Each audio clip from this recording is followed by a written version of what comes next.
Hi, everyone. So we'll go ahead and get started right now.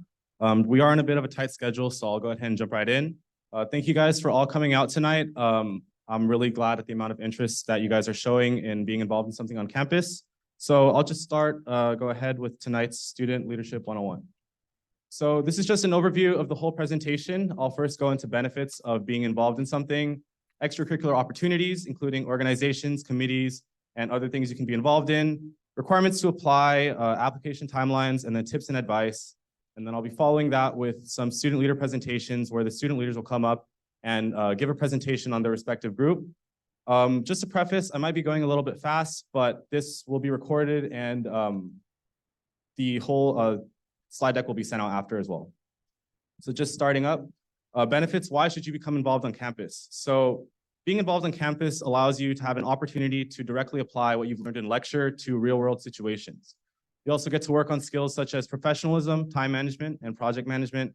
And you also get to build professional relationships with the faculty and the pharmacists that you come across. It's beneficial for any career that you might pursue, as it's always good to have some sort of experience in leadership, event planning, team cooperation, and other soft skills. And being involved on campus will allow you to become a more competitive candidate for residencies, fellowships, and many other career opportunities. So I just want to preface this. Some involvements in pharmacy school require a minimum GPA of 2.7 and count towards a leadership position.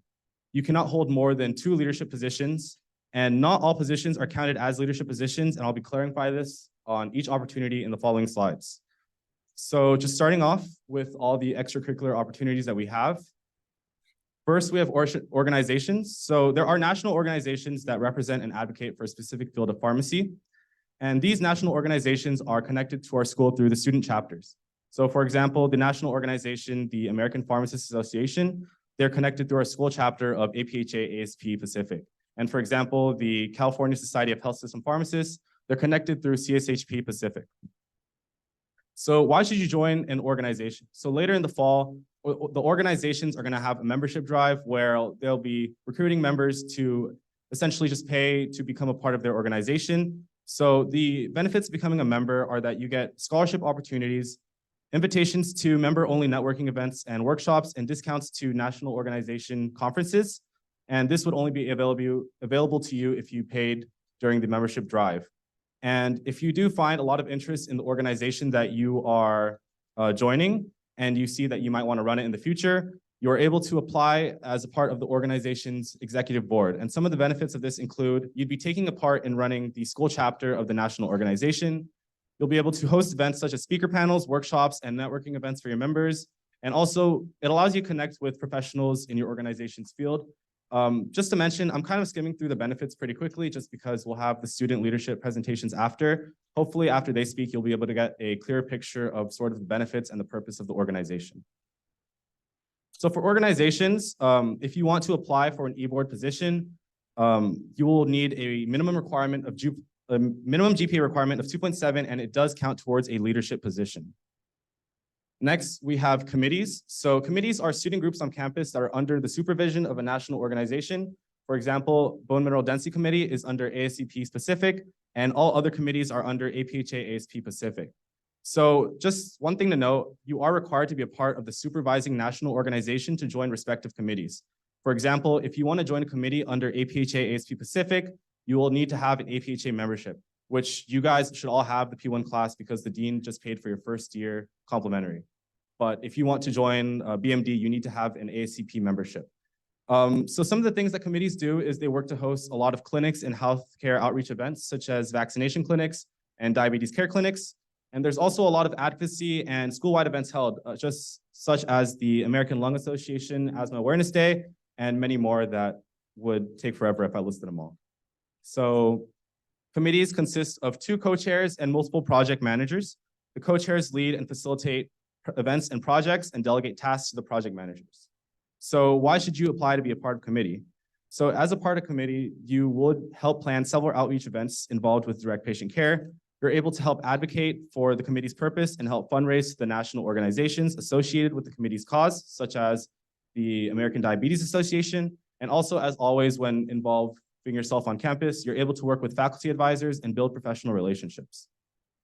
So to be a part of a committee, you need to go through a formal application process. Keep in mind that the requirements are that you need to have a 2.7 and it does count towards a leadership position.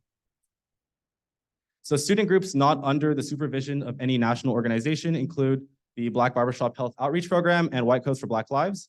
So just kind of skimming what they do, we'll go more in depth with the student leadership presentations later. They also provide and host healthcare outreach opportunities, and they host speaker panels and advocacy events.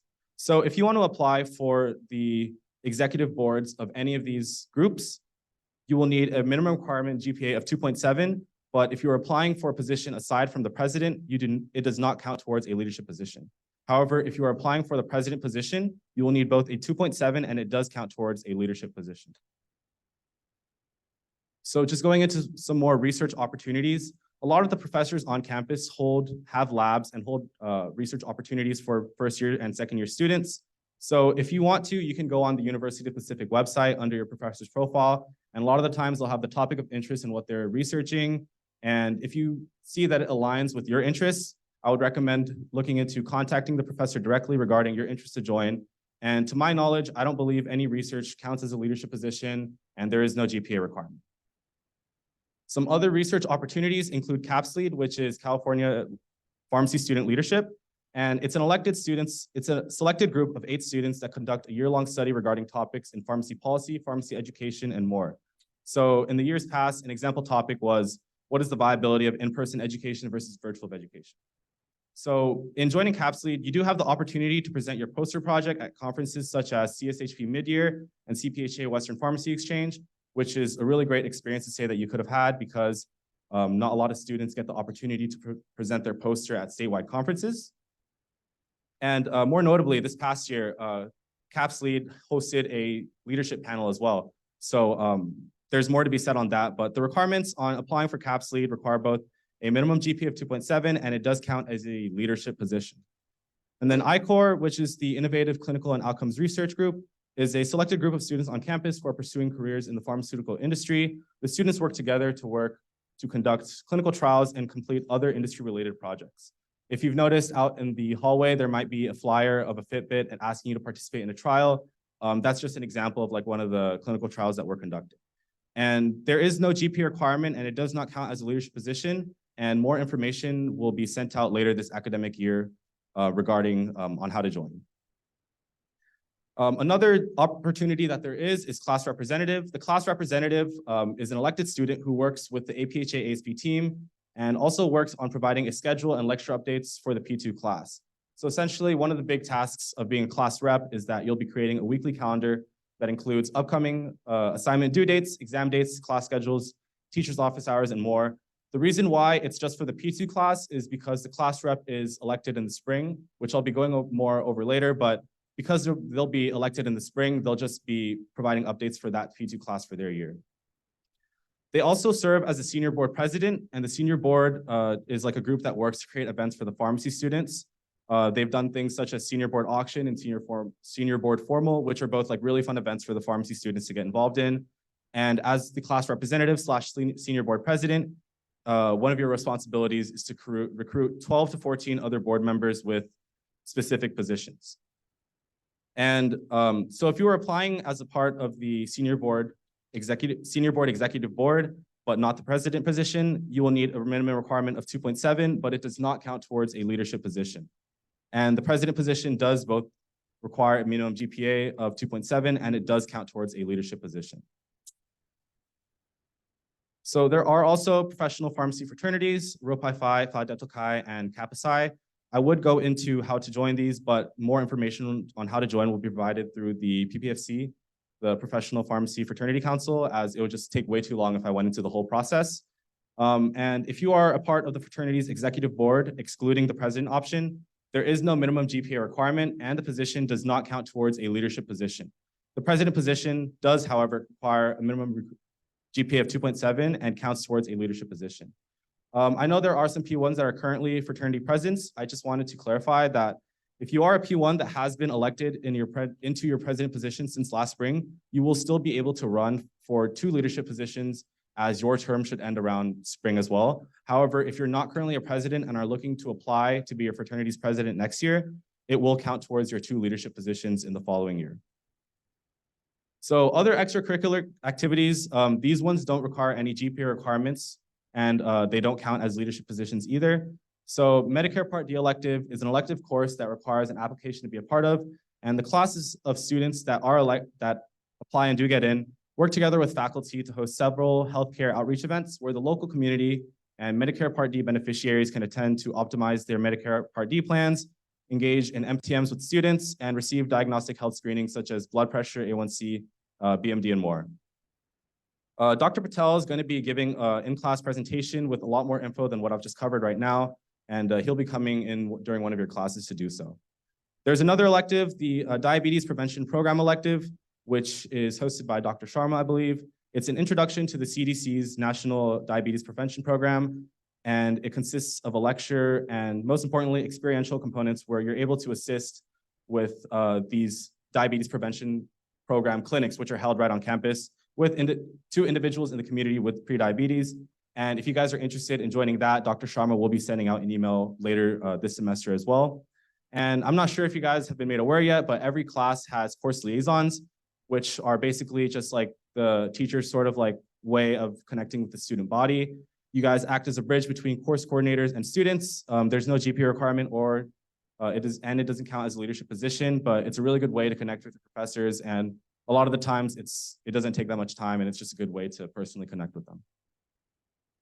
And just to mention honor societies, for the Rokai Honor Society, initiates are in the top 20% of your class by academic performance. And this is decided at the end of your P1 year. And the Phi Lambda Sigma Leadership Society, initiates are nominated by faculty members and are pharmacy students who display a commitment to the leadership in the field of pharmacy. So what that means is a lot of the times that people are initiated into Phi Lambda Sigma, they usually have a lot of involvements on campus, and that's how faculty advisors recognize them and then nominate them for the society. So after going through all the opportunities, I'm just going to be going into the application timeline now. So considerations when applying: you cannot be a co-chair for more than 1 committee. You cannot be on the executive board of more than 1 organization. You cannot be a co-chair of a committee and on the executive board of an organization. However, if you're on the executive board and you're applying to be a committee project manager, that's fine. And you cannot be the president of more than any one group. So looking into the timeline, around late November, we'll be hosting the Student Leadership Showcase. And it's kind of like this event right now where you guys have the opportunity to learn, but hopefully by then you kind of know which committees and things you want to have some interest in. So instead, this event should be an opportunity for you guys to meet personally with the student leaders of each of these groups, talk to them about your interest and hopefully make a good impression to them as it is close to application times. From around December to January, ASP applications will begin to take place and elections will take place shortly after. And after the ASP team has been elected, other organizations such as CSHP, IPhO, AMCP, ASCP will begin holding their own e-board applications and elections. Around this time, class representative applications will also be opened as well. So around late January to March, committees and other student group applications will also be opened. And by the end of early March, positions should be finalized. And tips on what to have prepared by application season. So you want to make sure you have an updated CV, of course, to be ready by the time your application's due. I'd really like to emphasize maintaining your GPA throughout the first semester, as there have been a lot of instances where students really want to join something but can't because they didn't meet the strict 2.7. There's been times where students have gotten 2.69s, 2.68s, but you have to meet the 2.67 or 2.7 in order to qualify for a leadership position. Additionally, I would try to take this semester and maybe, take some of your own time to find out what involvements interest you and try to meet the student leaders of these involvements. Additionally, practicing common interview questions based on your previous involvements and experiences will help you sort of recall them during interviews that you might have during the application season. With that being said, I want to go ahead and start with the student leadership presentations right now. And if I could first have Will and Lillian, please, representing APhA-ASP.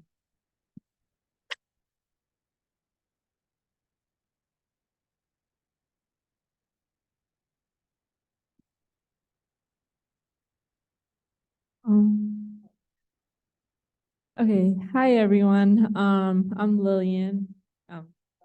That's Will. And today, we're going to be giving this presentation on ASP. So first, I want to introduce the branches of APhA, which stands for the American Pharmacists Association. The national is, the American Pharmacists Association. And then under that, we have the state branch, which is California Pharmacists Association. And that just helps you form relationships with like the different fields in California. And then the local one, which is Sacramento Valley and San Joaquin. And so UOPs falls under the San Joaquin chapter. So this is an overview. I know it might be overwhelming, but it's just most of the like extracurricular leadership positions you can have on campus that Andrew went over earlier. So basically, as a part of ASP, we facilitate most of the events that occur on campus. So on our website, there's a calendar which has all the events that these organizations, fraternities, and committees book through us. And it's just so to make sure that there's no like overlap so you guys can attend everything that like you are interested in. And then we also host like an annual compliance meeting for them, which sets like rules and regulations so that we're all on the same page and just make sure the events run smoothly. And then we oversee the committees and submit like an annual report at the end of the year to the national level. And so that's just to document everything that we do, all the events we host, or all the events and screening stuff that the like committees hold. And then so this is just like everything that you guys are able to join if you guys meet the GPA requirement and leadership positions. And so specifically for ASP, we do host a lot of events, and there's some professional ones such as like the patient counseling competition, or we collab with like Walgreens, CVS, so it gives you guys a chance to network with them and just talk to them about like maybe what you want to do and what opportunities are available. And then we also have social events such as our spring picnic and RX for Success. So it's just like for students who get together and just enjoy food and just socialize. And so we these are some events that we have.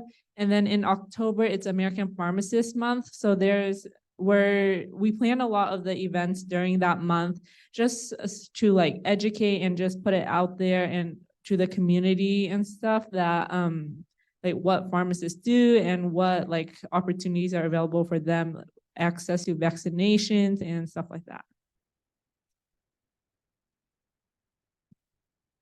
Yeah, so like Andrew mentioned earlier, the dean did offer to pay. The dean already paid for the P1 membership. However, some of the benefits of membership include access to Pharmacy Today, which gives you constant updates with what's going on in the world of pharmacy at the moment. It also offers a lot of leadership workshops for leadership development. And you also have to be a member of APhA in order to run for ASP Executive Board as well as class rep.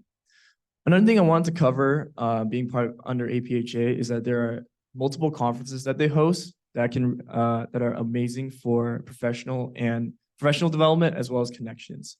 So if you're an ASP executive board, these conferences are covered for you. And these are wonderful opportunities to not even meet student pharmacists, but also professionals such as residents, fellows. And from our experiences, being able to talk to them and connect to them, we've learned so much from them, and it's just a wonderful opportunity. These conferences also provide an opportunity for us to put the school on the map as well. Like we have won awards on a national level going to these conferences and representing the school. I also wanted to go over some of the benefits when it comes to joining the executive board for ASP, even though it's a bit early. I just want to let you guys know. So as the student government of the school, it provides a lot of translatable and meaningful experiences that you can put on your CV and resume. Some leaders, you want a leadership position that you could talk about, ASP is the one. It doesn't matter when it comes to interview questions, you will be able to speak on these experiences. However, I think a really big aspect of being an ASP are also the connections and the relationships that you form in the process. Because we're very heavily involved, it gives us a great opportunity to really communicate and foster relationships with the faculty on this campus. I also talked about how the conferences are also networking opportunities. However, outside of that, pharmacy organizations also reach out to ASP because UOP is a very well-established program. So they reach out to us, such as organizations such as APhA, CPHA, SJPHA, SVPHA, and also like you see in Albertsons when they reach out to us for orientation, as well as Walgreens, CVS, Rite Aid. There are multiple opportunities for networking and connections within the school and outside the school. In addition, our advisors are incredibly engaged and supportive. They understand that even though we do take on this mission, we are students, and they're more than happy to be involved in what we do. You also receive your own office with a nice card swipe, so that's an additional perk. And there are also undisclosed benefits that I cannot talk about. But thank you for listening to our presentation. I appreciate it.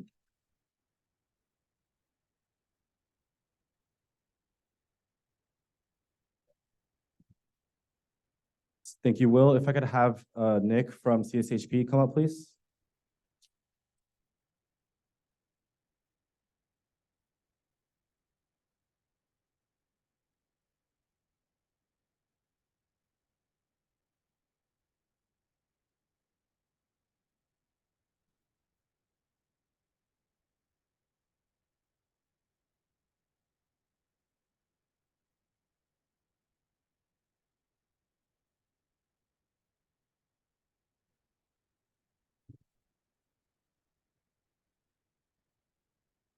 Sorry for that. The battery just broke. I'll start presenting soon, I promise.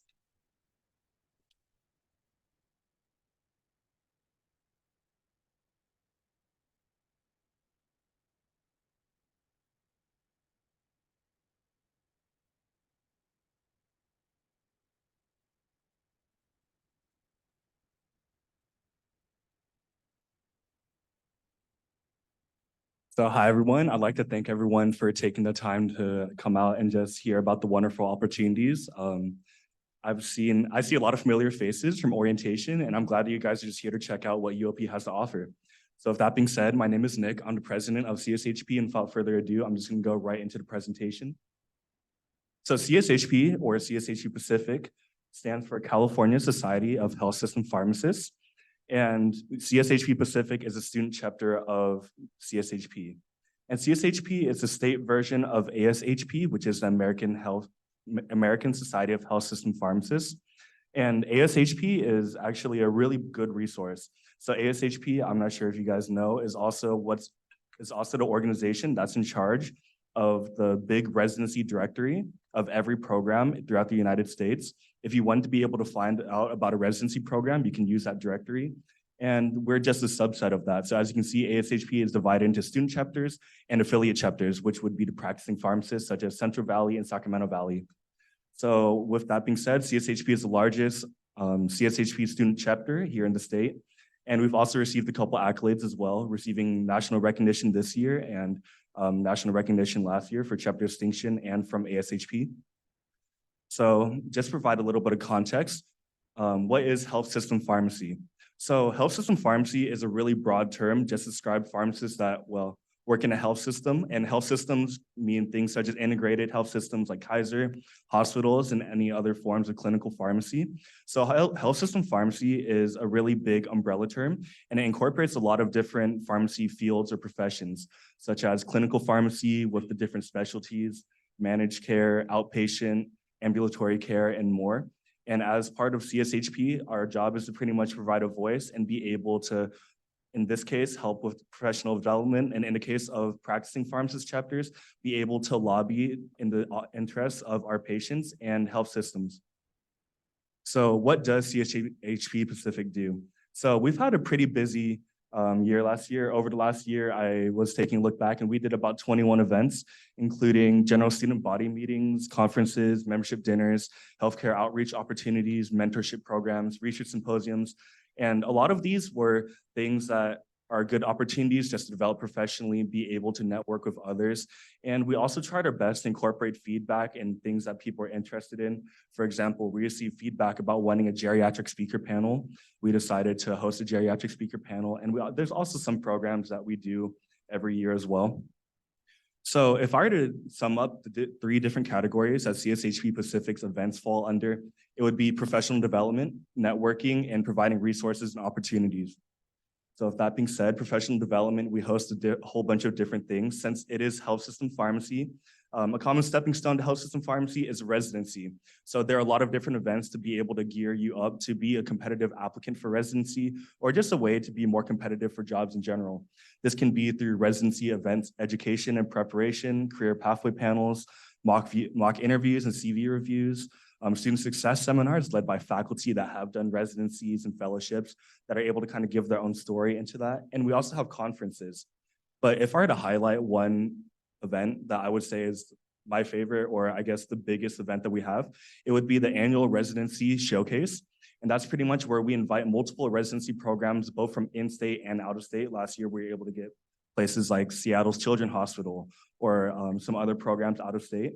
But we also have about 27 programs last year that signed up, and they're actually taking their own time to come be able to talk to us, albeit in a virtual setting. And that's where you're gonna have time to talk to them one-on-one, be able to network, be able to get their contact information, just learn more about residency, their programs, and just how to be a better applicant. We also do a lot of networking. Pharmacy is a really small world, and you'll be surprised about the different connections you can make and how they can help you later on. So we have mentorship programs with both practicing pharmacists, Central Valley and Sacramento Valley, and the ASP X CSHP mentorship program, which I sent an email about 5 days ago about.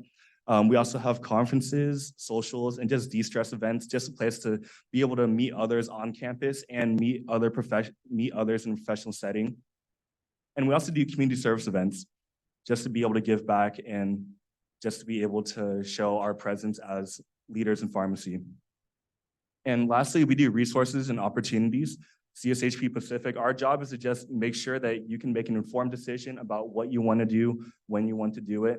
So there's a lot of different resources that we have, whether it's providing an opportunity to grow through leadership, such as being on CSHP board, being a delegate for seminar where you get to help lobby for legislation, and also committee positions under affiliate chapters. We also provide scholarships, give presentations to high schoolers and other community outreach programs, general meetings, and then we also have research and industry symposiums where industry professionals actually come and talk to pharmacists, and they also introduce the different what's going on in the industry world. And we also have Honor Cord. So there's a lot of different reasons. I'm not going to go too deep into that, but I just think CSHP, we cover a lot of stuff. We do a lot of different events.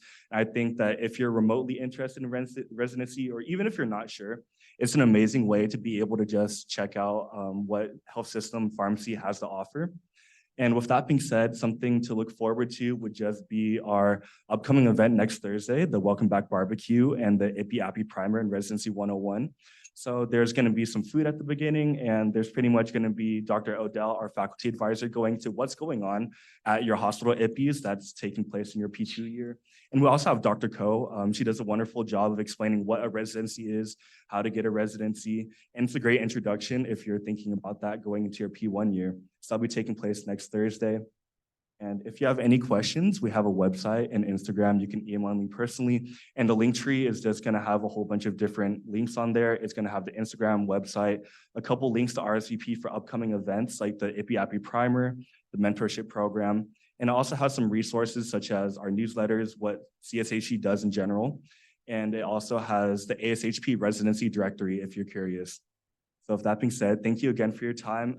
I'll be hanging out for a little bit afterwards if you have any questions, and thank you again for your time.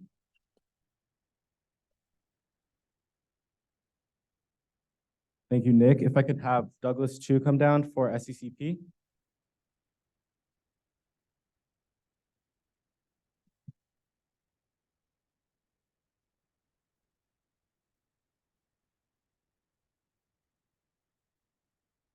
Okay, everyone. Hello, my name is Douglas Chu. I am the president for the Student College of Clinical Pharmacy. So this is just the title slide that you saw during the orientation. I just wanted to provide you with a more in-depth look into what SCCP Pacific provides. So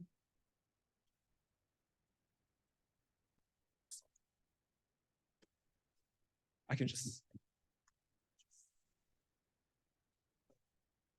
So SCCP Pacific, our mission statement is to essentially provide you with the edge in terms of becoming a competitive applicant as well as competent clinical pharmacist in the future. In clinical pharmacy, you are a part of an interdisciplinary team where you can ensure patient outcomes, ensure that they are using their medications correctly, as well as overlooking their medication regimens throughout their lives. So going forward, our membership includes our Northern California region, as well as our American College of Clinical Pharmacy. We are nationally recognized. So this is in the form of our PRNs, which are practice and research networks that are focused and support groups within different areas of specialties. Oncology, critical care, ambulatory care, geriatrics are all examples. And within these PRNs, we have CV reviews, letter of intent reviews, which come in handy for residencies and fellowships as well. And then these are all in different areas of healthcare settings, whether that is in Oregon, New York. You can specify what state you want to be a part of and what you want to learn from, as well as the specialties that you want to be a part of. And then we also host the conferences, which include our annual one that we always host. That also includes our national competition, as well as our national research symposium that you can be a part of. And it also includes our national, where you get to learn more about the PRNs, the faculty advisors who are a part of it, and et cetera. So we often host student professional development programs in collaboration with CSHP to provide you guys with tips and tools through essentially preparing you guys for residencies and fellowships. We also include a matching system. So if you have a specialty that you have in mind, whether that is pediatrics, we'll try to set you up with a pediatric pharmacist who will essentially give you some tips in terms of your CVs or residency when you're going into your interviews. We also host our local competitions. So this is funded by our national board, ACCP. So we have the Clinical Research Challenge where you apply your didactics into practice. Currently, you guys are taking Manly's course of bioinformatics. So this is an opportunity for you guys to extrapolate information and apply your knowledge into patient cases. In addition, we have the ACCP Clinical Pharmacy Challenges, which focuses more on your therapeutics. This is geared more towards your P2 year where you learn more about the specialty medicines, but all P1s are welcome where you get to have a knowledge ahead of time about what specialty medications are common within each specialty and apply it to patient cases in the future.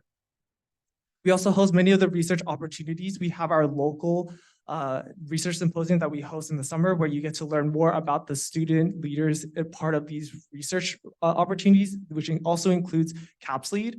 We also host all of the research series, which include, for example, on-campus faculties, where they give a speaker panel about their research, what they're learning from, and what the students are being a part of. And you get to learn more about the advancing studies in medicine right now. In addition, we have the speaker panels, often sometimes in collaboration with CSHP, with the Kaiser and pharmacy mixers. In addition, we also host many of the specialty clinical speaker panels. Last year, we had the ambulatory care pharmacy as well as the emergency care pharmacy, where you get to learn more about different specialties. This is often in collaboration or in a rotation system so that you have a breadth of knowledge in terms of different specialties within clinical pharmacy. This year, we're also providing oncology and critical care this year. So most importantly, our executive board wants to tailor it to you guys and our members. So we often have membership appreciation, how to study, mental health awareness events. And as president, I want you guys to have a secondary community within pharmacy school. Pharmacy school is rough, but through your community, you are able to learn from one another, gain new experiences, get to know one another. And in the future, my goal is that we could all participate in the future of pharmacy and see to it that we can better our patient outcomes. Thank you. Thank you, Douglas. If I could now have Annalicia come up for ASCP.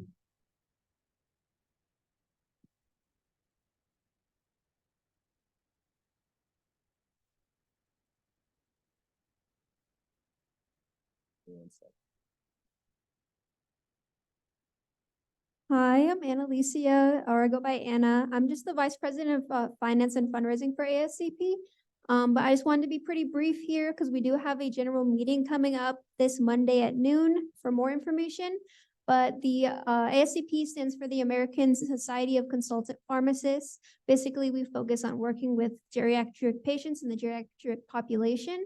Our mission is to serve and improve the health of senior citizens and advocate for the profession of consultant pharmacy. We also work closely, as it was mentioned before, with Bone Mineral Density Committee and the Medication Use Safety Training, which is currently an inactive committee. And those work at healthcare outreach events, and we support them and work with them closely. We also host a few events, including the Senior Citizen Prom, where we get together students with senior citizens in the community. We also do OmniCare tours and the Cards of Light Luminary Challenge, as well as the Consultant Pharmacy Speaker Panel. Like I mentioned, we have the meeting coming up. We also have a newsletter that will be coming out within the next week. And we have a fundraising in a couple weeks that you'll be getting an email about. If you have any questions, definitely you can be directed to me or any of the other members of the ASCP e-board. Thank you for your time. Thank you, Annalicia. If I could have Pat come up here for IPHO.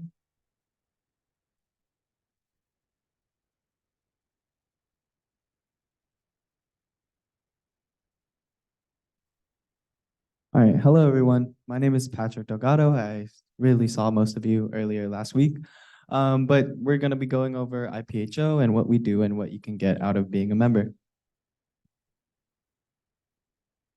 Okay, so if you weren't there last week, just in general, how industry differs from hospital or community. Typically, you're going to have less patient interaction. You're not really going to be seeing your patients on a day-to-day basis.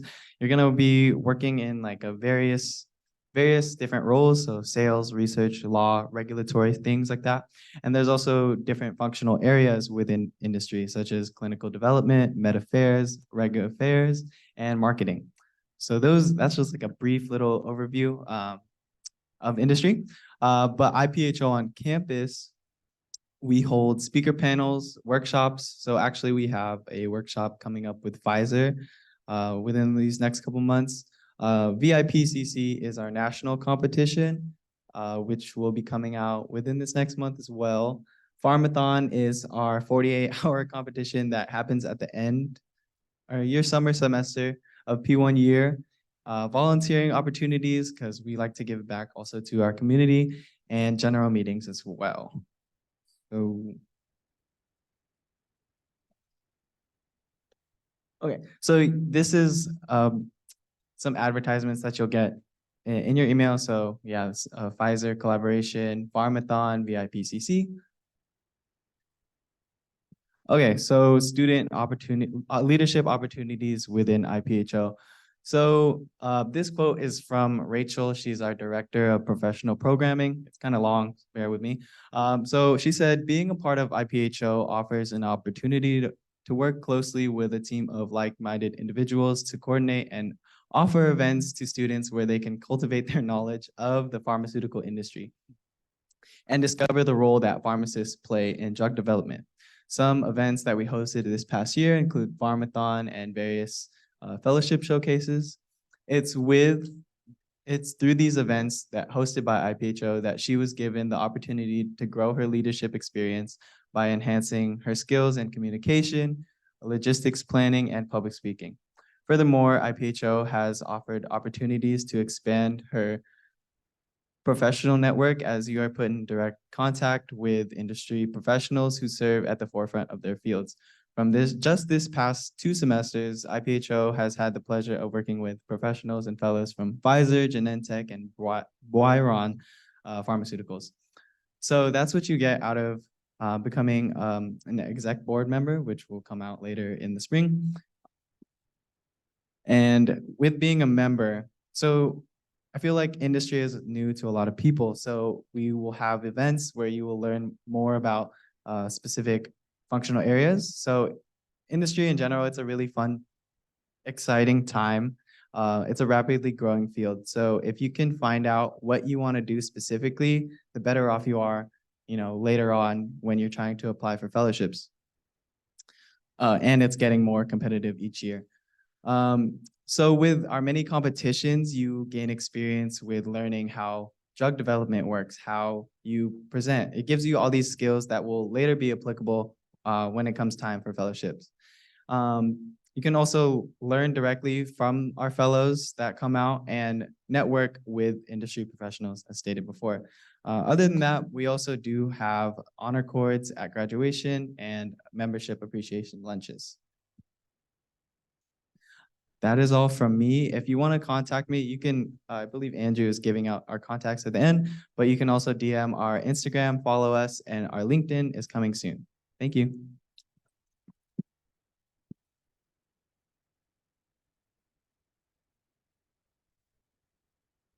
Thank you, Pat. If I could have Jazz and Wisher come up for Operation Diabetes.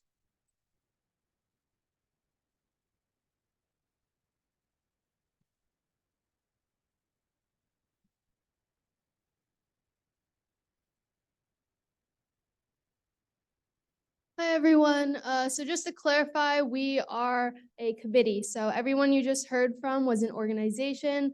We are a committee, specifically a screening committee, Operation Diabetes. Wisher and I are both project managers.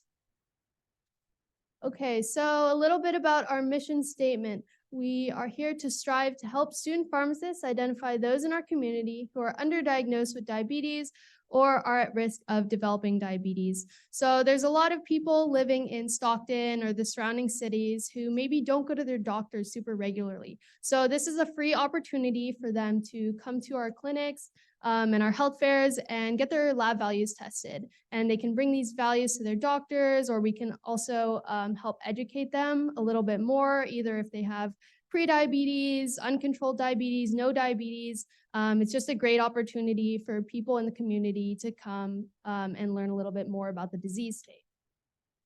We want to spread diabetes awareness, prevention, management, and promote healthy lifestyles through educational events and committee health outreach.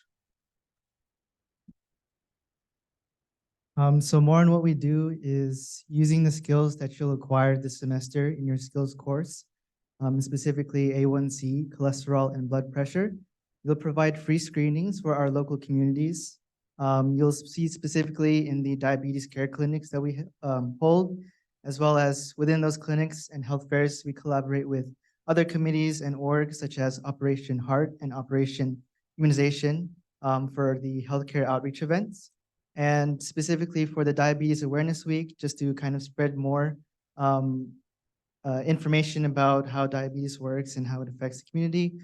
That's going to be held this semester, so just keep an eye out on in your emails, as well as we will be tabling this semester in the fall.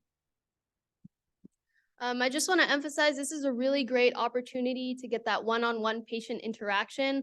You guys are going to learn a lot more throughout this year and the rest of your pharmacy education, especially in didactics, that a lot of these drugs that you're going to learn about are directly either related to diabetes, for diabetes, or diabetic patients take them differently than non-diabetic patients. So if you want to learn more about diabetes, this is a great committee to join. If you also want to get that one-on-one patient interaction, you're either interested in diabetes or maybe you're looking towards a residency, this is also something really great to talk about. We have a lot of events, a lot of health fairs you can see in the photos, and it's just a really great experience overall. These are the contacts for the co-chairs. They're super friendly, so if you have any questions, definitely feel free to reach out, ask them anything. And then a lot of our members as well, as Andrew mentioned, there is the diabetes prevention program that is on campus with Dr. Sharma. Dr. Sharma is our advisor as well. And a lot of our members are in that program. So if you have questions about that, or if you have questions about our committee, you can ask us, you can send an email, and also there's our Instagram right there, UOP_Operation Diabetes. All right, thank you so much for your time. If I could have Operation Heart come down, please.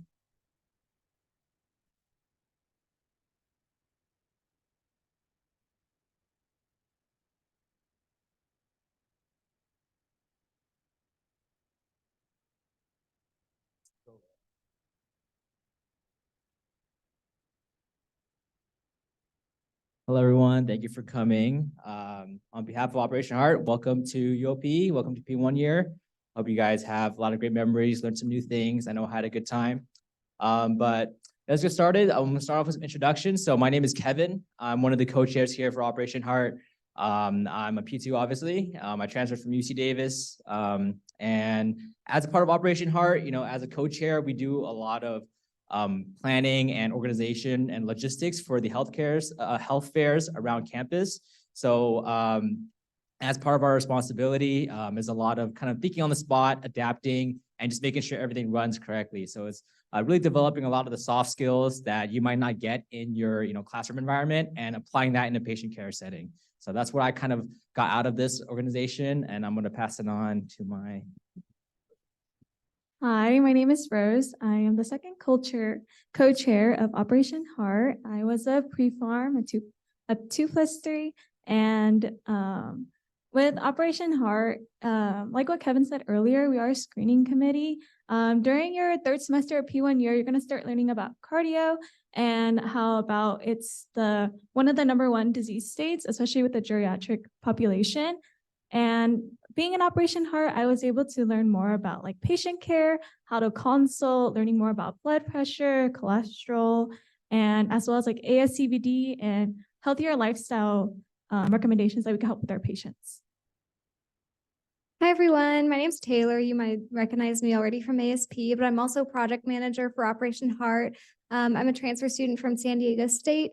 And I really enjoyed Operation Heart starting from the first semester during Skills Lab when you guys learned how to do blood pressure. You guys will do that soon. And I remember doing that in my undergrad year. So I liked showing my friends how to do it. And I really enjoyed doing it at the health clinics and helping out the people of our community and taking their blood pressure. So please join Operation Heart if you're interested in something like that.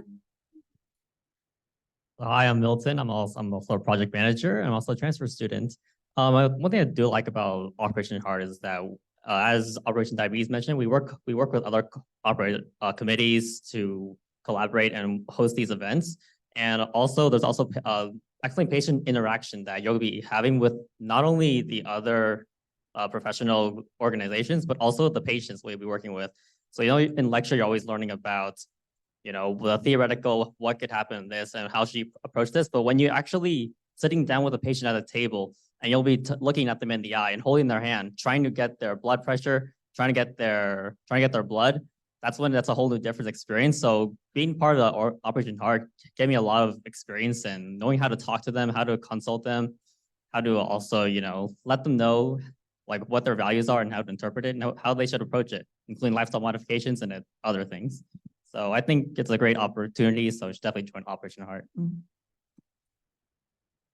Hey guys, my name is Elijah. I'm a P2. I transferred from UC Santa Barbara. So one takeaway as being the project manager for Operation Heart is that you get a lot of patient interaction, which you don't really get in the didactic experience.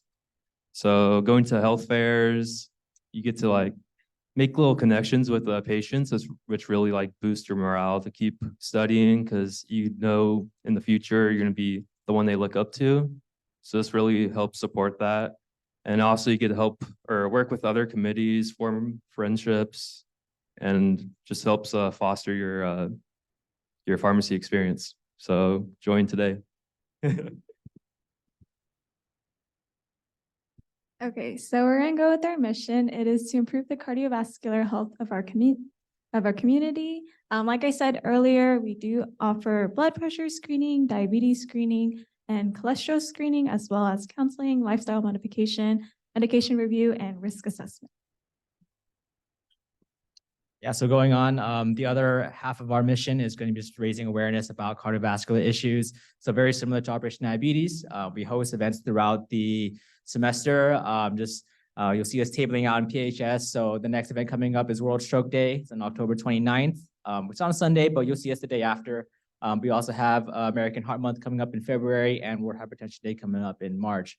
But so what we like to do is just have like social media campaigns. We'll be active on campus and just trying to spread information, spread awareness about the different cardiovascular issues that affect our community and how you as a student, as a future pharmacist, can use this information to improve patient outcomes.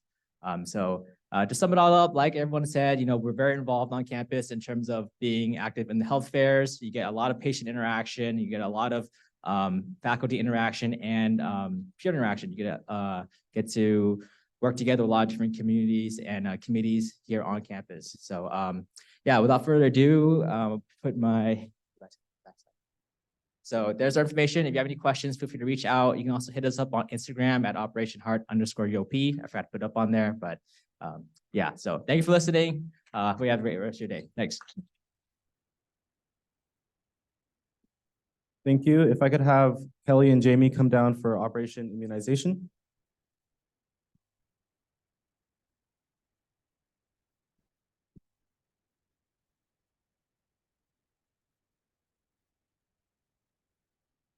Hi, everyone. My name is Jamie. I'm a project manager for Operation Immunization. My name is Kelly. I'm one of the co-chairs for OI. So pretty much what we do on campus is we promote and provide vaccination information, and we also vaccinate a lot of the community here. So what you guys will already are learning right now in Dr. Bandy's class is how to vaccinate. So this is one of the very first type of patient interactions you guys will have in pharmacy school. So later this fall, we'll have a lot of vaccine clinics, which you can sign up and vaccinate patients, have a lot of patient interaction. So the month of June is OI month. So we have a lot of events spreading the awareness of vaccinations and how it helps with the community.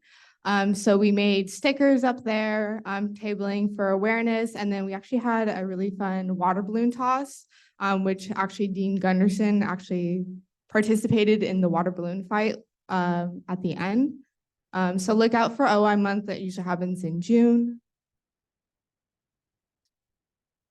And then like Jamie mentioned, we focus on vaccine awareness for education and then also obviously giving vaccines. So we host our own clinics, but also collaborate with other committees. So these are pictures from the VNCares clinic back in spring. It was in Sacramento. Me and our other co-chair Yasmin both went to this event, and we also brought the new mobile van. So this van hasn't been used yet. It hasn't had its official debut yet. It's going to be October 15th. But the van inside of the van is basically just like a little clinic. It says patients inside the van, and then also we bring this van to off-campus locations such as churches and senior centers to also promote vaccines in the community. And then again, look out for more information about health fairs in the fall. We're really looking forward to meeting all the P1s and having you guys volunteer at this. And then thank you for listening. If you have any questions, feel free to reach out to me or Jamie. And then you can also follow us on Instagram.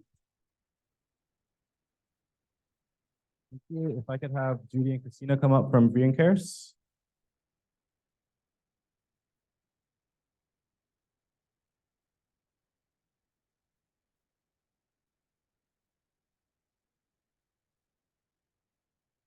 Hi, everyone. My name is Christina Lee, and I'm the external co-chair of VNCares.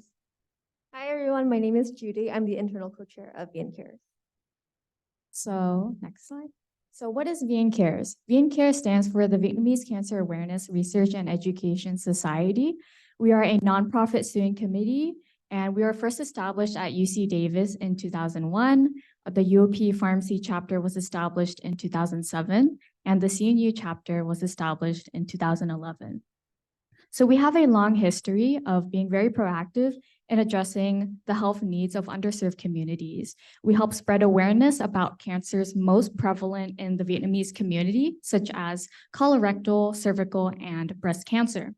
For some historical context, Dr. Cho Phan, who was one of the co-founders of VNCares at UC Davis, brought VNCares to UOP as a pharmacy student. And she realized that although we had many screening committees with their own events and resources, there was not yet one singular event that would provide all the resources all at once for the community. And thus she collaborated with other committees to start the very first free health fair at UOP under the name of Pacific Family Health Fair. And since then, we have hosted various free health fairs for underserved communities in the NorCal area. Dr. Cho Phan will also be joining us this October for our Breast Cancer Awareness Month to talk about women's financial independence. So please be on the lookout for more information regarding that. So like Christina mentioned, our purpose is to promote health amongst all ages, ethnicities in underserved communities, as well as providing leadership opportunities for our students. We annually host speaker events as well as awareness weeks. Awareness weeks to promote like breast cancer, cervical cancer, and colorectal cancer awareness for the community. And by doing so, this past year, we were actually able to fundraise money to donate towards like American Cancer Awareness too. We annually host free healthcare events ranging from Sacramento to San Jose, and we are doing all the planning ourselves. So reaching out to the community to help come to our events, as well as reaching out to the locations that would be hosting our events at. And it's really interesting to see how different communities react differently to our presence, and overall, they're very grateful that we're able to come and help them there. And this fall, we're actually also partnering with Medicare to do screening for anemia, and we'll be able to reach out to our community more this way as well. And in terms of leadership, we have 8 leadership positions such as internal co-chair, external co-chair, secretary, marketing, public relations, research and education, business relations, and media and design. So each officer has their own unique responsibilities, which is why we each have our own unique title.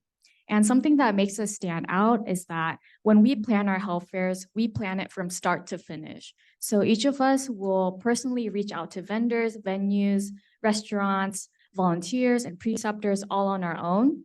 And we each personally go out into the communities to flyer about our events and also make radio station announcements. And we've also pictured like our P1 officers, our P2 and P1 officers as well.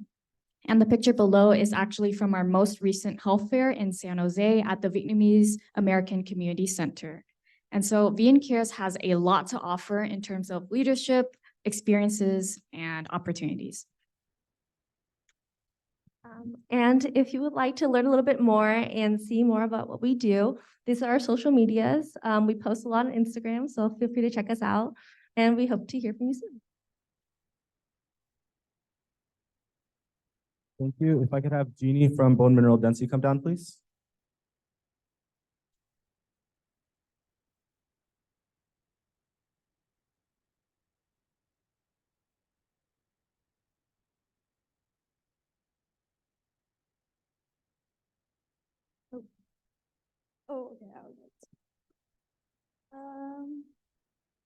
So hi, my name is Jeannie, and I'm a co-chair for BMD this year. So BMD stands for Bone Mineral Density, and we are a screening committee. So what this means is that we offer screening services at health fairs, and our mission is to promote awareness about osteoporosis and bone density screenings. We also emphasize the importance of falls risk prevention. So I don't know if you guys, I don't think you guys have learned about osteoporosis yet, but so if you don't know, osteoporosis is a disease that means porous bones and causes your bones to gradually thin and weaken, leaving them at greater risk for fractures. The risk for osteoporosis increases as you age. So most of the patients that we screen are over 65, or I think all of them actually, but yeah. So at health fairs, we use this machine, which is what that guy is doing, which assesses the patient's bone density by giving us something called the T-score. After we get the patient's T-score, we will bring them over for a consultation and interpret their T-score for them. And then we'll go through their medication and comorbidities, and then briefly ask about their diet and their lifestyle. And basically, we do all of this to tell them how at risk they are for osteoporosis and falls. And then we also perform something called the TUG test, which stands for the timed up and go test. This is just a test that takes a couple of minutes and also is a strong indicator of a person's risk of falls. So at the end of this, we're just able to give patients some suggestions on how to improve their bone health through exercise, diet, and general lifestyle modifications. So if you join BMD, you will be able to develop strong consultation skills, since each consultation typically takes around 10 to 20 minutes. Also, you will be able to understand the factors that increase osteoporosis and falls risk and how to mitigate them. And because of how much time you're able to spend with each patient, the most rewarding part is the one-on-one patient interactions, which I think a lot of screening committees have mentioned. But yeah, you'll definitely just grow to be more comfortable talking to patients. And since some of the questions on the screening form can be a little bit more vulnerable, some patients are willing to tell you some personal details of their life. And it's not that we're trying to be nosy, but some of them are sad, some of them are happy, but being able to get to know them as a person has been, just the most rewarding part of BMD. And so as a P1, I know you guys will be able to volunteer at health fairs at some point. And if you're lucky and you get assigned to BMD, you'll be able to help facilitate some of these activities and see if it is something that you'd like to be more involved in. And so if you have any questions, I didn't put the contact information up there, but if there's downtime at health fairs, you can look for us with the lavender shirts, and we'll be happy to answer your questions. Thank you. Thank you. If I could have Derek Tang from MHAC, please.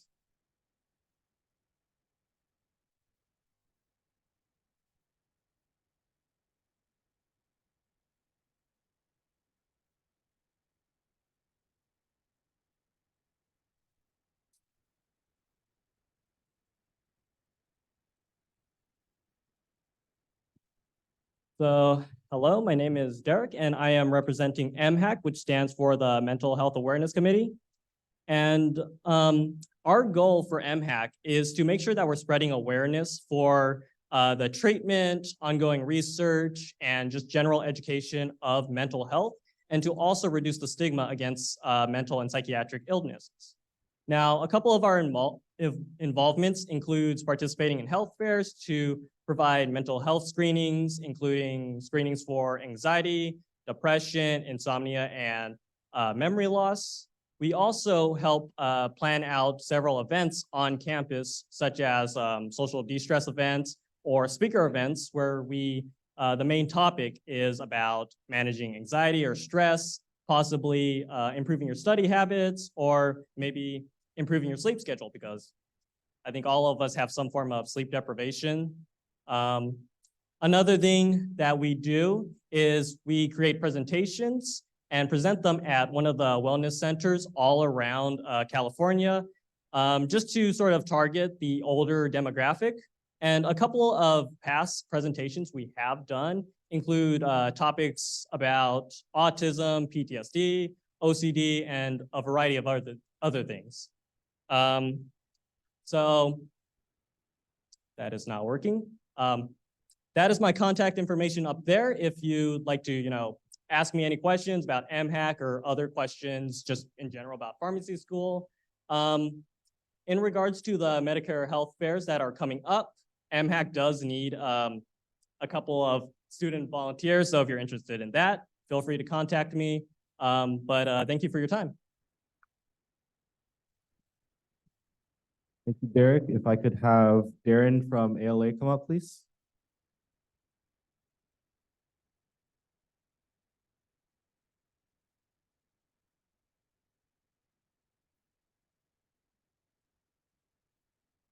Hello, so my name is Darren. I am from ALA and I am the project manager for this committee. And we are considerably a screening committee, but we don't usually have a huge popularity, but we're hoping to try to bring back ALA because it is very important for your health as a as we do have many diseases such as asthma and COPD, which is one of the things that as pharmacists, we play as a major role into being able to prevent and be able to control those symptoms.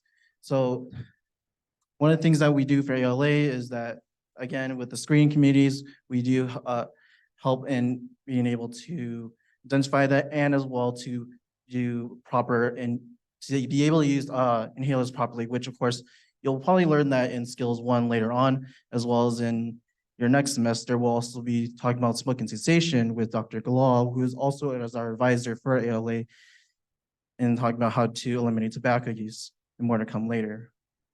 Otherwise, what ALA does, we also hold health fair events, such as around November. I'm hoping to plan that sooner or later. Not sure about that, but we do hold an event called Lung Cancer Awareness Month. And around summer, we also hold asthma awareness and as well as allergies. Else am I forgetting? Yeah, so if you do want to consider with ALA, just my contact is right there. Of course, there's just me alone. I can also even consider myself a co-chair, but I kind of didn't want to, and I feel like that's not a good position for me. But if you have any other questions, just contact me, or if you want to come up to me and ask, or anything, just a question in general outside of ALA, feel free to ask. And thank you.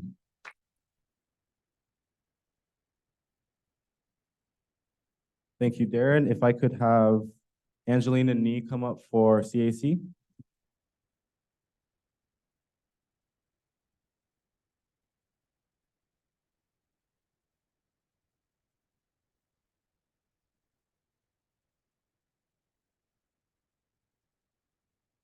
Hi, everyone. I'm Angeline. I'm one of the co-chairs for Children's Awareness Committee. Hi, everyone. I'm also a co-chair, and my name is Nee. So our mission is to provide interactive presentations and fun learning experiences to promote the awareness of healthcare to elementary school children in the Stockton and Lodi district. That's not all that we do. We also do a variety of other events that Angeline will talk about after. This year, we're also in collaboration with another committee on campus called POYSE, who will also be speaking to you guys after our presentation. I'll be handing it off to Angeline to tell you guys more about some of the events that we do host. Okay, so I also listed on the left or on the right the skills that you're going to be learning, I guess, or developing from all of the events that we do. And I guess I'll kind of just talk about them as I'm explaining the events as well. So one of our biggest events that we host is the CAC Carnival. And basically, we just collaborate with all the other committees. And this actually hasn't happened for a few years now because of COVID, but we're hoping to bring it back in the summer. And we basically bring together all the committees and provide educational games, such as like a ring toss or something with some kind of like health-related exercises that are associated with it for elementary school students. Something else that we did recently is the Kids Corner at the last VNCares Health Fair. Right now, we're having some trouble with getting a lot of kids to come, but hopefully with more promotion, we're going to be able to get more reach. And at these events, we're able to also provide educational activities for children and also just like have some fun with them. Like we've made like balloon animals for them. And it's just a great way for you to start interacting with children if pediatrics is something that you are interested in. We also have pediatric speaker events where we, as co-chairs, we will coordinate with pediatric pharmacists, and this really helps you develop your skills through email and professional communication in general, as well as event planning. So in the past, we've had speakers from Stanford's Children's Hospital, and this is a very, very well-renowned children's hospital. So it's also a great way for you to network with people who are already pharmacists and who are in a field that you might be interested in. Another thing that we do is elementary school presentations, and this is another way for you to get involved in the Stockton and Lodi community. we typically host presentations about relevant topics to children's health, for example, sun safety. So as you know, a lot of kids play outside for recess, and it's important for them to wear sunscreen. And then nutrition and screen time. iPad kids these days, they just have no self-control. So it's important to educate them as well about the dangers of that. And just with alongside these presentations, we also create some interactive activities for them so that they can hopefully have fun. And once they have fun, they'll hopefully remember these things. And then lastly, we have Project OTC, which is actually something that we are collaborating with ASP with. And I'm sure you all know who ASP is by now. It's the student government.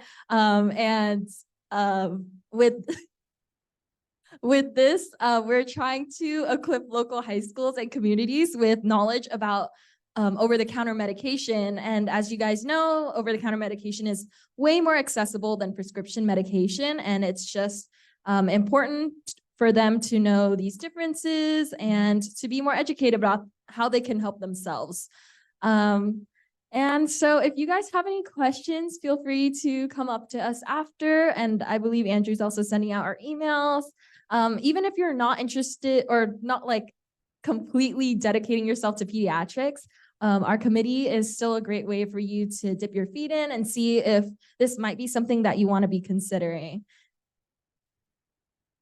Thank you. Thank you. If I could have Ben from POYSE come up, please.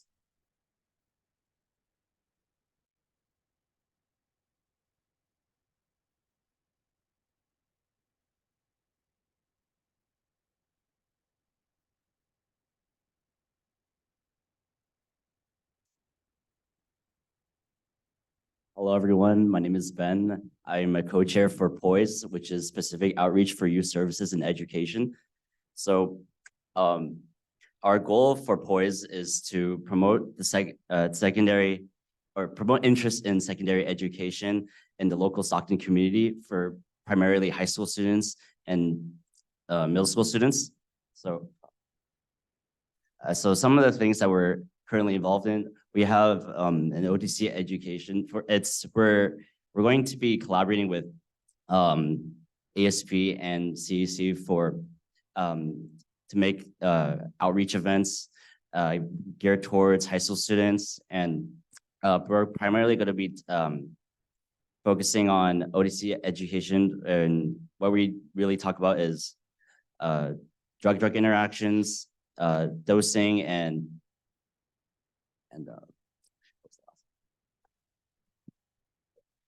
anyways, so we would also bring that to health fairs where we would educate the older population basically about the same things. And another thing that we would are involved in are college workshops, and this is geared towards mostly high school students, but sometimes we would have them for middle school students as well.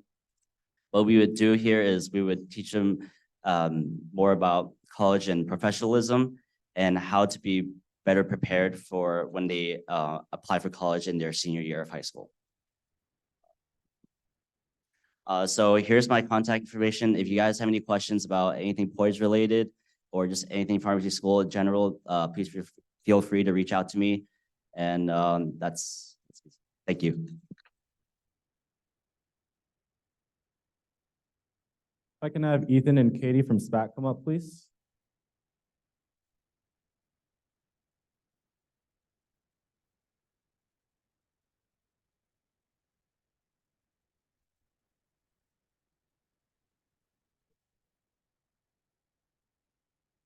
Hi, everyone. Good evening. Thank you for taking the time out of your week to come out. My name's Ethan.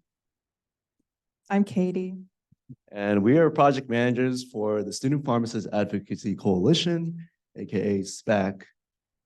Oh, our logo's not up there. That's okay. So our goal in a nutshell is basically to connect the world of pharmacy to legislation to help improve our field of practice, as well as to better take care of our patients as healthcare professionals.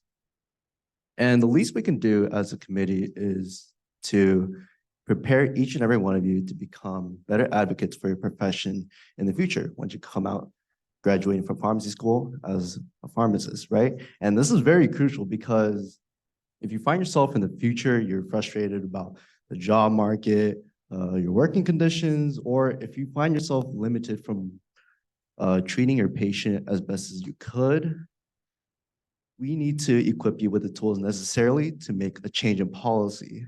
And so that would help serve our profession and serve your interests in the best way possible. To do this, we host a variety of events to basically bring about awareness about what's going on in the current legislation, as well as basically prepare you to become a better advocate. And we also keep you updated on the current legislation as well. Okay. We only have one slide, so if you guys are falling asleep, bear with me. But so the first event that we usually host is the Pie Pizza and Policy event, and that usually occurs in the fall semester. So usually we host that in collaboration with ASP, so be on the lookout for that. Usually we do that and as well as other co-curricular events in the fall, especially since American Pharmacist Week is usually in the third week of October. And we also have our main event, which is occurring in the spring semester. It is the legislative dinner, and that is our big event. So we usually prep for that, like starting now, like me and Ethan, we are prepping for that, and we are getting things organized for that event. And usually we do things like preparing for the menu list for the legislative dinner, as well as bringing in guest speakers from places outside of our faculty members, as well as in other organizations such as CPHA or the San Joaquin Pharmacists Association. And through this, we would be able to network with other pharmacists within our faculty as well as outside of campus. And through this, we are able to advocate for specific policies that are currently an issue in the pharmacy world. And that way we can bring in a lot of students to be able to be educated in these policies as well. So if you want to join our committee, you really should, because we are in dire need of help for the spring. So yes. Yeah, so basically, just give you an idea. There's only like 2 of us right now. COVID basically making a huge impact. We only have like 2 events currently in the lineup, but we were planning on making this, ramping this up to make sure that we are preparing you guys as better advocates for your profession. To give you an idea on how big this event is, the legislative dinner, we got like the mayor of Concord previously, and we also got like the president of the CPHA elect. And it was a pretty eye-opening experience, basically how our profession basically came from dirt, nothing, into what it became now. So advocating for our profession is basically you're transforming a profession very well to what it becomes today, and hopefully for the future to make it a better, profession for all of you. And so, yeah, if you're interested, we are also looking for student volunteers. So you can find me in the back if you're like, interested in like helping us out, because we are kind of shorthanded, but it should be okay.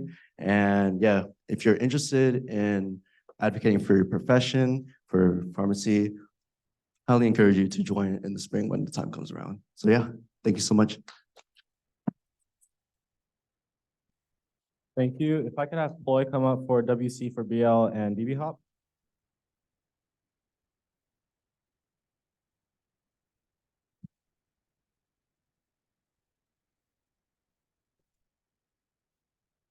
Hi there, my name is Floy. I'm the current president of White Coats for Black Lives. And I'll be going over our mission statement. So basically, our goal is to dismantle racism in medicine, promoting health, the well-being, and self-determination of people of color. We want to do that by fostering dialogues and then also educating future healthcare professionals, so including, P2s and P1s as well. And lastly, advocate for racial justice as well.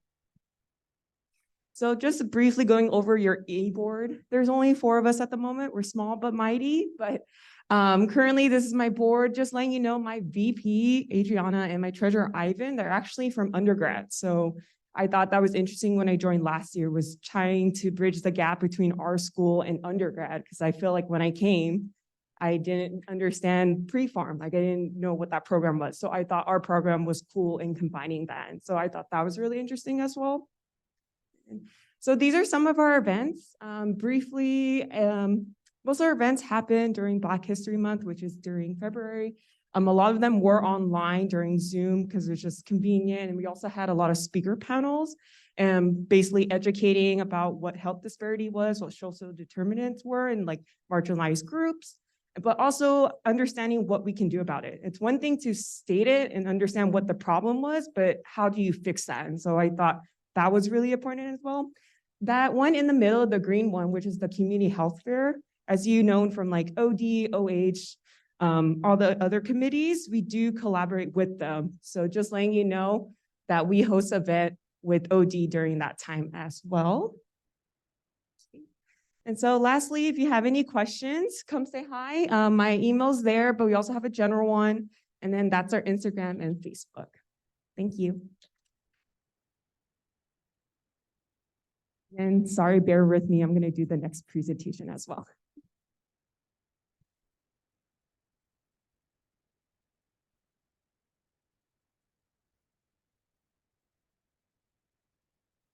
Okay, so I'm not in this committee per se, but I'm presenting on behalf of the president, Erin Preet. She unfortunately couldn't come today, but her organization is the Black Barbershop Health Outreach Program, and short for BBHOP. So if you hear BBHOP, this is that program. So the mission of BBHOP is to assist and provide quality healthcare services to the underserved African-American community in Stockton. Their goal is to address the health disparities among African Americans by providing healthcare screening services, education, referring them to local healthcare providers in Stockton. And then this is also done by them hosting at least 2 fairs a year.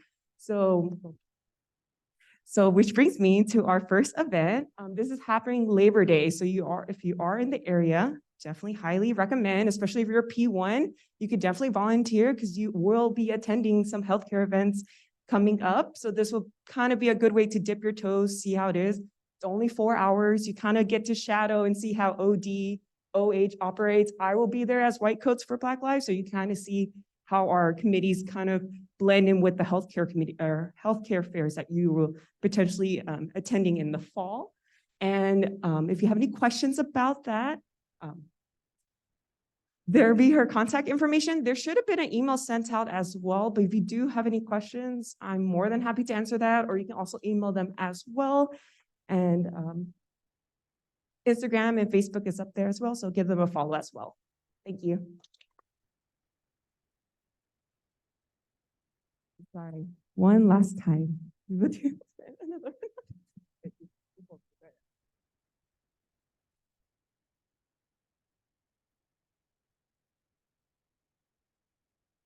Hello again. My name is Jamie. I'm Vice President of Phi Lambda Sigma, shortened PLS. And Ploy is actually our president here. I won't make her talk too much. So what Phi Lambda Sigma is they're our National Pharmacy Leadership Society. We recognize leaders in the profession and we cultivate leadership development. PLS is a little special because it's not something you necessarily get to initiate and decide to join. You actually have to get nominated by a faculty member. And then once you're nominated, you actually have to get 2/3 voted in by current PLS members to become a member.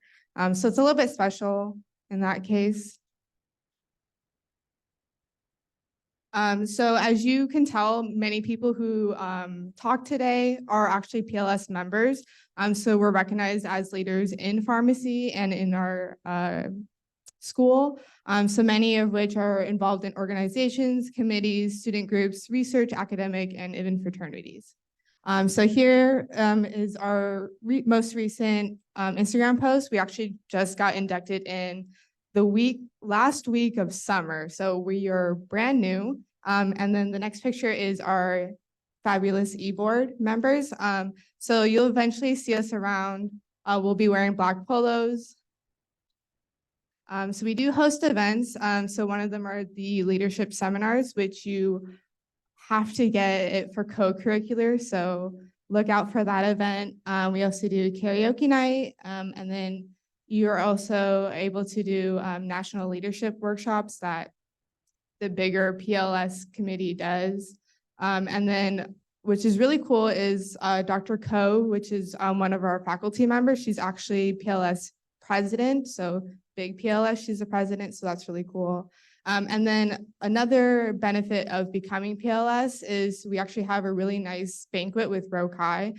So that's only for ROCI and PLS members.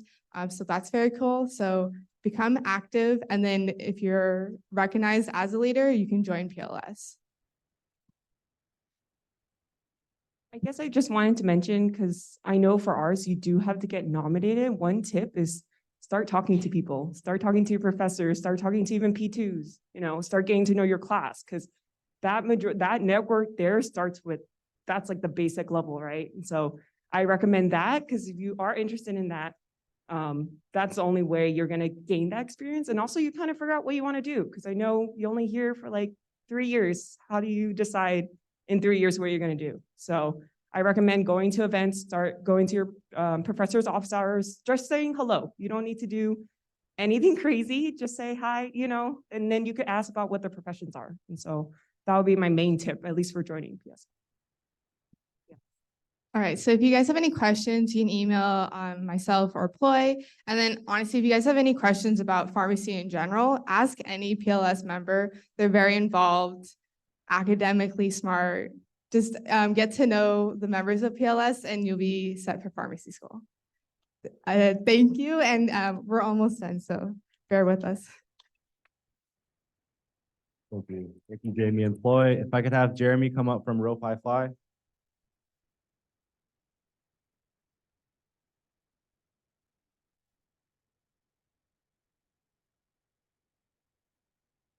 Good afternoon, everyone. My name is Jeremy Lim, and I am the Chancellor of Rho Pi Phi.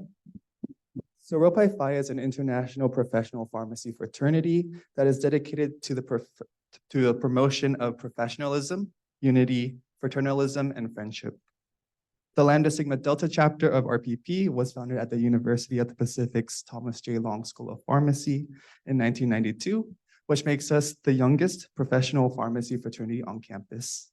Despite being young, we are the first co-ed professional pharmacy fraternity to welcome both men and women of good character into a stronghold. Here, the brothers of RPP are given a once-in-a-lifetime opportunity to enhance their dedication to the profession of pharmacy by participating in community service, volunteering at health fairs, and so much more. Throughout the year, the brothers of Rho Pi Phi actively give back to our community through volunteer work, while also educating patients on the services provided. Some of our key events include the annual international trip in partnership with the Global Medical Brigade to aid underserved communities in third world countries, such as Honduras, the biannual DEA Drug Take Back Day to assist the community in safely disposing unused or expired medications, the biannual American Red Cross blood drive to donate liters of blood to save lives, and a variety of health fairs to offer free health screenings to the public, along with education on various topics. The Lambda Sigma Delta chapter also provides its brothers with a wide range of leadership opportunities, from serving on executive board to overseeing the organization of events and workshops throughout the year. Something unique to this chapter that makes it stand out on campus is the fact that every brother in the fraternity holds a leadership position within. These opportunities to engage in a variety of leadership-like experiences enables the brothers to cultivate essential leadership skills, such as effective communication, team collaboration, and project management, which will benefit them in their future pharmacy endeavors. There is so much more that Rho Pi Phi and its brothers are involved in on campus and in our community, but rather than listing everything out, I would like to share why I chose to dedicate my life to RPP. When I was a freshman, I was very shy and very timid, and attending my first year at UOP Did not help at all since it was on Zoom. But everything seemed to have changed when I took a chance and went to Rho Pi Phi's pre-recruitment events. Here I was welcomed with the warm embrace of a pixelated smile, well, which to me demonstrated the essence of family and friendship that I was longing for. One thing that stood out to me when attending these events was the fact that everyone accepted me for who I was as a person.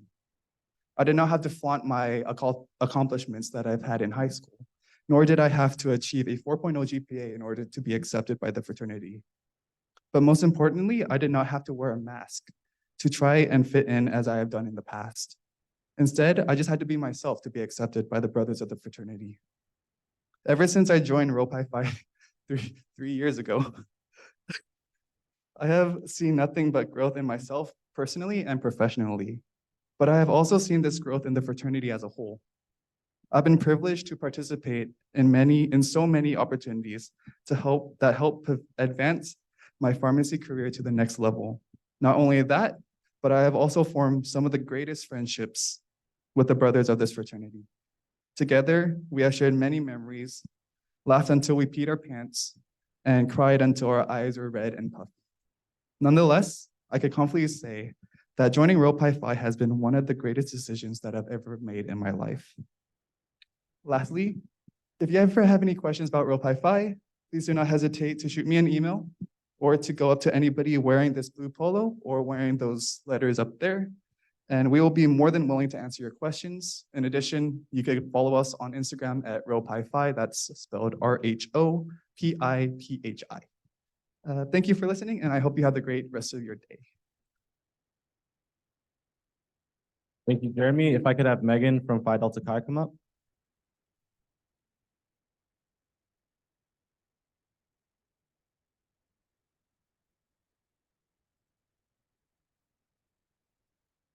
Good evening, everyone. My name is Megan, and I'm the current president of Phi Delta Chi, or PDC. We are a professional pharmacy fraternity, and our mission statement is to promote scholastic, professional, and social growth in our brothers. Our principles are brotherhood, scholarship, and service to the community. Our events alone advance public health and promotes leaders in pharmacy. Speaking of leadership, our brothers can be seen in the undergraduate side and the graduate side. For the undergraduate side, we do have an organization called Pharmacist Society that serves pre-pharmacy majors. On the graduate side, which is something you're probably interested in, we are involved in CSHP, ASP, IPhO, White Coats for Black Lives, and Medicare. We volunteer for philanthropy events with St. Jude's Children's Research Hospital and Medicare health fairs, vaccination clinics, and leadership panels such as this to undergrads and pharmacy students. Some of the brothers that made these events possible are also in this room with you all, as P1s, and possibly your future colleagues. Just reflecting on my own personal experience, when I first started at UOP as a freshman, because I was also a pre-pharmacy major, PEC has pushed me to accomplish beyond what I could have imagined, such as professional goals, academic achievements, and long-term connections, and networking opportunities, especially with alumni. One thing I would want you to take away from this speech is that excellent and passionate pharmacists and people are the most important legacy of Phi Delta Chi since the year of 1883. Lastly, should you have any questions, please feel free to contact me or any of the active brothers. We also have an Instagram, which is that QR code. And thank you for your time. Have a great rest of your night.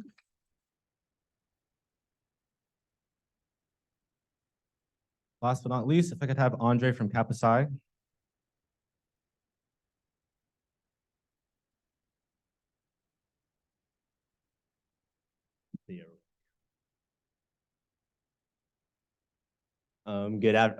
Good evening, everyone. My name is Andre Dang, member of the graduating class of 2026 and the current regent of Kappa Psi, one of the 3 professional pharmaceutical fraternities that we have here on campus. Today, I'm here to talk about who we are. So specifically, we are Kappa Psi Gamma Nu chapter, and you can know that by these polos right here, because our normal colors are scarlet gray, scarlet red and cadet gray, but the brothers of Gamma Nu have these polos on. We were founded on September 17th, 1960. Again, we're one chapter of more than 100 collegiate chapters worldwide. And we are part of the largest and oldest professional pharmaceutical fraternity globally. So we have two main ideals. Those two are strength and professionalism. Strength really refers to the amount of brothers we have, either if they're collegiates, if they're alum, and again, those apply internationally. Professionalism is our second ideal. And this really refers to reliability, competence, passion. So if you put those two ideals together, every single Kappa Psi brother, regardless of chapter, is going to radiate that. So as a chapter, we have three goals that we try to accomplish every year. The first one is creating reliable individuals. So the brothers of Kappa Psi are always here for each other, but we're also here for people who aren't necessarily brothers. So for example, we assist the university with tours, white coat ceremony, graduation, health fairs, and we also host co-curricular events. I don't know if you guys got my email this afternoon, but we're actually having one on Tuesday, and that's going to be our 6th annual speaker panel. Our next goal is building a broad network of brothers. So the brothers of Kappa Psi are all unique. Everyone has a different background. Everyone tries to go to a different field of pharmacy. We're not all community pharmacists. We're not all ambulatory care. Everyone's going to be in a different field. And what we do is that as brothers, we network with each other. So we try to foster these new relationships and share our own experiences. The goal at the end of the day is to help the next generation of brothers advance as healthcare professionals. But some of our brothers, I would say, are very exceptional, and they go beyond being a healthcare professional. And one example is actually Dr. Lawrence Brown. I don't know if you guys saw the pamphlet for the white coat ceremony, but he's actually our keynote speaker. Some of his accomplishments currently right now, he's the current associate dean at Chapman University for pharmaceutical programs. He is also, again, the keynote speaker for white coat ceremony, and he's actually been a former APhA president in 2015. But most importantly, he's an alum of Kappa Psi Gamma Nu. And again, he's part of this broad network of brothers that we try to expand every year. The last goal that we have is definitely establishing lifelong friendships. Personally, for me, the brothers of Kappa Psi have been my greatest friends.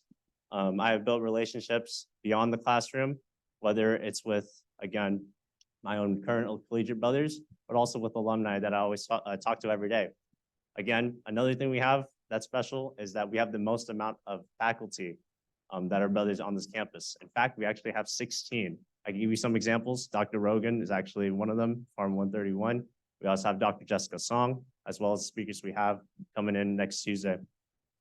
But as a whole, Kappa Psi will always be there for you. I know they've been there for me when I needed them the most. And as a fraternity, we try to do that for each other. That's going to conclude our presentation. We're going to skip the questions due to time, but if you want our socials, that's our Instagram, that's our Facebook, and my email's not on there, but if you guys have any questions for me, it's a_dang18@u.pacific.edu. And if you guys see me in class, I'm going to be sitting in the back, bottom row towards the right, so you guys can talk to me about that too. Thank you very much, and have a great evening. So I do apologize for the event running a bit late, but it is officially over. Some of the student leaders will be staying a bit behind to answer any of your questions. But of course, this is all recorded and I'll be sending it out along with all of the leaders' contact emails as well. If you do have any questions, I'll be staying here for a little bit as well. And again, I'd like to thank you all so much for showing your interest in being involved on campus. And I hope you guys have a great rest of your week.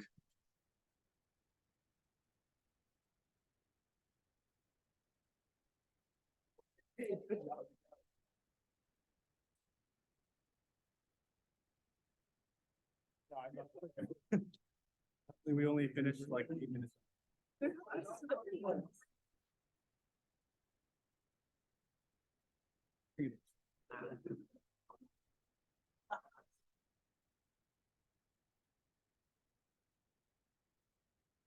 Hey.